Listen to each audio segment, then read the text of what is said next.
नमस्कार दोस्तों आज हम आप सभी के सामने मुंशी प्रेमचंद की बहुत प्रसिद्ध कहानी पूस की रात लेकर आए हैं।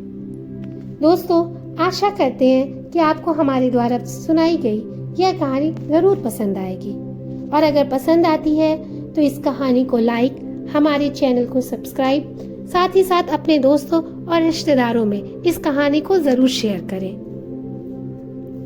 हल्कू ने आकर स्त्री से कहा, सहना आया है, लाओ जो रुपए रखे हैं उसे दे दो, किसी तरह गला तो छूटे।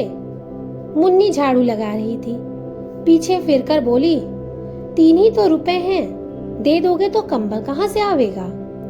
माघ पूस की रात हार में कैसे कटेगी? उससे कह दो फसल पर रुपए दे देंगे, अभी नहीं। हल्कू एक क्षण अनिश्चित दशा में खड़ा रहा। पूस सिर पर आ गया। कंबल के बिना हार में रात को वह किसी तरह नहीं सो सकता, मगर सहना मानेगा नहीं। घुड़कियां जमावेगा, गालियां देगा। बला से जाड़ों मरेंगे, बला तो सिर से टल जाएगी। यह सोचता हुआ वह अपना भारी भरकम डील लिए हुए, जो उसके नाम से झूठ सिद्ध करता था, स्त्री के समीप आकर गया और खुशामद करके बोला, ला दे दे, बला तो छूटे, कंबल के लिए दूसरा उपाय सोचूंगा। मुन्नी उसके पास से दूर हट गई और आंखें टरेरती हुई बोली, कर चुके दूसरा उपाय, जरा सुनूं कौन उपाय करोगे? कोई खैरात दे देगा कंबल? ना जाने कितनी बाकी है जो किसी तरह चुकाने ही नहीं आती। मैं कहती हूँ तुम क्यों नहीं खेती छोड़ देते, मर मर कर काम करो, उपज हो तो बाकी दे दो। चलो छुट्टी हुई, बाकी चुकाने के लिए ही तो हमारा जन्म हुआ है। पेट के लिए मजूरी करो, ऐसी खेती के से बाज आए, मैं रुपए ना दूंगी। हल्कू उदास होकर बोला, तो क्या गाली खाऊं? मुन्नी ने तड़प कर कहा, गाली क्यों देगा, क्या उसका राज है? मगर यह कहने के साथ ही उसकी तनी हुई भौएं ढीली पड़ गईं। हल्कू के उस वाक्य में जो कठोर सत्य था, मानो एक भीषण जंतु की भांति उसे घूर रहा था। उसने जाकर आले पर से रुपए निकाले और लाकर हल्कू के हाथ पर रख दिए। फिर बोली, तुम छोड़ दो अब की से खेती, मजूरी में सुख से एक रोटी खाने को तो मिलेगी, किसी की धौंस तो न रहेगी। अच्छी खेती है, मजूरी करके लाओ, वह उसी में झोंक दो और उस पर से धौंस। हल्कू ने रुपए लिए और इस तरह बाहर चला मानो अपना हृदय निकाल कर देने जा रहा हो। उसने मजूरी से एक एक पैसा काट काट कर 3 रुपए कंबल के लिए जमा किए थे। वह आज निकलने जा रहे थे। एक एक पग के साथ उसका मस्तक अपनी दीनता के भार से दबा जा रहा था। पूस की अंधेरी रात, आकाश पर तारे ठिठुरते हुए मालूम होते थे। हल्कू अपने खेत के किनारे ऊख के पत्तों की एक छतरी के नीचे बांस के खटोले पर अपनी पुरानी गाढ़े की चादर ओढ़े कांप रहा था। खाट के नीचे उसका संगी कुत्ता जबरा पेट में मुंह डाले सर्दी से कूं कूं कर रहा था। दोनों में से एक को भी नींद ना आती थी। हल्कू ने घुटनियों पे गर्दन चिपकाते हुए कहा, क्यों जबरा, जाड़ा लगता है? कहता तो था घर में पुआल पर लेट रहे, तो यहाँ क्या लेने आए थे? अब खाओ ठंड, मैं क्या करूं? जानते थे मैं हलवा पूरी खाने आ रहा हूँ, दौड़े दौड़े आगे चले आए, अब रो नानी के नाम को। जबड़ा ने पड़े पड़े दुम हिलाई और अपनी कू की दीर्घ बनाता हुआ एक बार जमाई लेकर चुप हो गया। उसकी श्वान बुद्धि ने शायद ताड़ लिया, स्वामी को मेरी कुकू से नींद नहीं आ रही है। हल्कू ने हाथ निकालकर जबरा की एक ठंडी पीठ सहलाते हुए कहा, कल से मत आना मेरे साथ, नहीं तो ठंडे हो जाओगे। यह पछुआ ना जाने कहां से बर्फ लिए आ रही है। उठूं फिर एक चिल्लम भरूं, किसी तरह रात तो कटे। 8 चिलम तो पी चुका, यह खेती का मजा है। और एक एक भगवान ऐसे पड़े हैं जिनके पास जाड़ा जाए तो गर्मी से घबरा कर भागे। मोटे मोटे गद्दे, लिहाफ कंबल। मजाल है कि जाड़ा छू कर गुजर जाए। तकदीर की खूबी है, मजूरी हम करें, मजा दूसरे लूटे। हल्कू उठा और गड्ढे में से जरा सी आग निकालकर चिलम भरी। जबरा भी उठ बैठा। हल्कू ने चिलम पीते हुए कहा, पिएगा चिलम? जाड़ा तो क्या जाता है, जरा मन महल जाता है। जबरा ने उसका मुंह की ओर प्रेम से छलकती हुई आंखों से देखा। हल्कू, आज और जाड़ा खा ले। कल से मैं यहाँ पुआल बिछा दूंगा, उसी में घुस कर बैठना, तब जाड़ा ना लगेगा। जबरा ने अगले पंजे उसकी घुटनियों पर रख दिए और उसके मुंह के पास अपना मुख ले लिया। हल्कू को उसकी गर्म सांस लगी। चिलम पीकर हल्कू फिर लेटा और निश्चय करके लेटा कि चाहे कुछ हो, अब की सो जाऊंगा। पर एक ही क्षण में उसके हृदय में कंपन होने लगी। कभी इस करवट लेटता, कभी उस करवट, पर जाड़ा किसी पिचास की भांति उसके छाती को दबाए हुए था। जब किसी तरह ना रहा गया तो उसने जबरा को धीरे से उठाया और उसके सिर को थपथपाकर उसे अपनी गोद में सुला लिया। कुत्ते की देह से जाने कैसी दुर्गंध आ रही थी, पर वह उसे अपनी गोद से चिपकाए हुए उसके सुख का अनुभव कर रहा था, जो इधर महीनों से उसे ना मिला था। जबरा शायद समझ रहा था कि स्वर्ग यही है, और हल्कू की पवित्र आत्मा में तो उस कुत्ते के प्रति घृणा की गंध तक न आती थी। अपने किसी अभिन्न मित्र या भाई को भी वह इतनी ही तत्परता से गले लगाता। वह अपनी दीनता से आहत था, जिसे आज उसे इस दशा को पहुंचा दिया। नहीं, इस अनोखी मैत्री ने जैसे उसकी आत्मा के सब द्वार खोल दिए थे और उसका एक एक अणु प्रकाश में चमक रहा था। सहसा जबरा ने किसी जानवर की आहट पाई। इस विशेष आत्मीयता ने उसमें एक नई स्फूर्ति पैदा करती थी, जो हवा के ठंडे झोंकों को तुच्छ समझती थी। वह झटपट उठा और छतरी के बाहर आकर भूखने लगा। हल्कू ने उसे कई बार पुकार कर बुलाया, पर वह उसके पास न आया। हार में चारों तरफ दौड़ते दौड़ते भूखता रहा। एक क्षण के लिए आ भी जाता तो तुरंत फिर दौड़ता। कर्तव्य उसके हृदय में अरमान की बात उछल रहा था। 1 घंटा और गुजर गया। रात ने शीत की हवा से धधकना शुरू किया।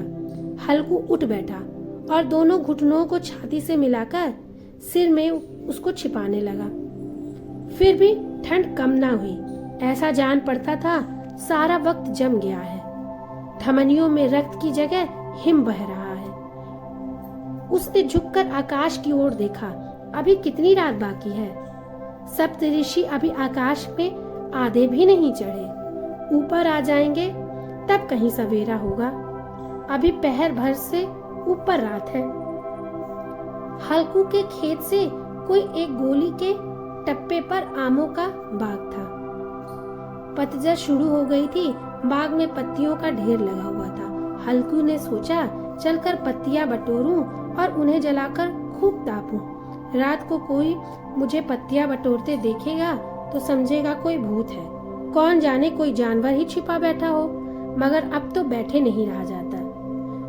उसने पास के अरहर के खेत में जाकर कई पौध उखाड़ लाए और उनका एक झाड़ू बनाकर हाथ में सुलगता हुआ उपला लिए बगीचे की तरफ चला।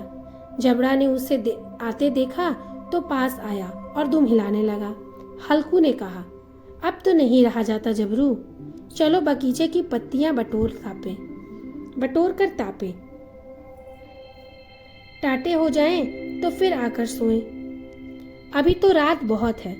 जबरा ने कू करके सहमति प्रकट की और आगे आगे बगीचे की ओर चला। बगीचे में खूब अंधेरा छाया हुआ था और अंधकार से निर्दय पवन पत्तियों को कुचलता हुआ चला जाता था। वृक्षों से ओस की बूंदें टप टप नीचे टपकती रहती थी। एक झोंका मेहंदी की फूलों की खुशबू लिए हुए आया। हल्कू ने कहा, कैसी अच्छी महक आई जबरू। तुम्हारे नाक में भी सुगंध आ रही है। जबरू को कहीं जमीन पर एक हड्डी पड़ी मिल गई थी, उसे निचोड़ रहा था। हल्कू ने आग जमीन पर रख दी और पत्तियां बटोरने लगा। जरा देर में पत्तियों का एक ढेर लग गया। हाथ ठिठुरे जाते थे, नंगे पांव गले जाते थे और वह पत्तियों का पहाड़ खड़ा कर रहा था। इसी अलाव में वह ठंड को जलाकर भस्म कर देगा। थोड़ी देर में अलाव जल उठा। उसकी लौ ऊपर वाले वृक्ष की पत्तियों को छू छू कर भागने लगी। उस स्थिर प्रकाश में बगीचे के विशाल वृक्ष ऐसे मालूम होते थे मानो इस अथाह अंधकार को अपने सिरों पर संभाले हुए हो। अंधकार के उस अनंत सागर में यह प्रकाश एक नौका की समान हिलता मचलता हुआ जान पड़ता था। हल्कू अलाव के सामने बैठकर आग ताप रहा था।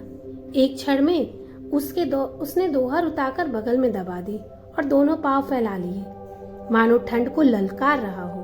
तेरे जो जी में आए वो कर। ठंड की असीम शक्ति पर विजय पाकर वह विजय गर्व को हृदय में छिपा ना सकता था। उसने जबरा से कहा, क्यों जब्बर, अब ठंड नहीं लग रही है? जब्बर ने कूं कूं करके मानो कहा, अब क्या ठंड लगती ही रहेगी? पहले से यह उपाय ना सूझा? नहीं, इतनी ठंड क्यों खाते? जबरा ने पूछ हिलाई। अच्छा आओ, इस अलाव को कूद कर पार करें, देखे कौन निकल जाता है। अगर जल गए बच्चा तो मैं दवा ना करवाऊंगा। जबरा ने उस अग्नि राशि की ओर कतार नेत्रों से देखा। मुन्नी से कल ना कह देना, नहीं तो लड़ाई करेगी। यह कहता हुआ वह उछला और अलाव के ऊपर से साफ निकल गया। पैरों में जरा सी लपट लगी, पर वह कोई बात न थी। जबरा आग के इर्द गिर्द घूमकर उसके पास आ खड़ा हुआ। हल्कू ने कहा, चलो चलो, इसकी सही नहीं, ऊपर से कूद कर आओ।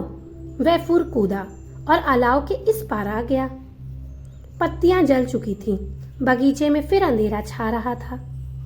राख के नीचे कुछ आग बची थी जो हवा का झोंका आ जाने पर जाग उठती थी, पर एक क्षण में फिर आंखें बंद कर लेती थी। हल्कू ने फिर चादर ओढ़ ली और गर्म राख के पास बैठा हुआ एक गीत गुनगुनाने लगा। उसके बदन में गर्मी आ गई थी, पर जो जो शीत बढ़ती जाती उसे आलस से दबाए लेता था। जबरा जोर से भूख कर खेत की ओर भागा। हल्कू को ऐसा मालूम हुआ कि जानवरों का एक झुंड उसके खेत में आया और शायद नील गायों का झुंड था। उनके कूदने दौड़ने की आवाजें साफ कान में आ रही थी। ऐसा मालूम हुआ कि वह खेत चर रही हैं। उनके चबाने की आवाज चर चर सुनाई देने लगी। उसने दिल में कहा, नहीं, जबरा के होते हुए कोई जानवर खेत में नहीं आ सकता। नोच ही डाले, मुझे भ्रम हो रहा है। कहाँ, अब तो कुछ नहीं सुनाई देता। मुझे भी कैसा धोखा हुआ।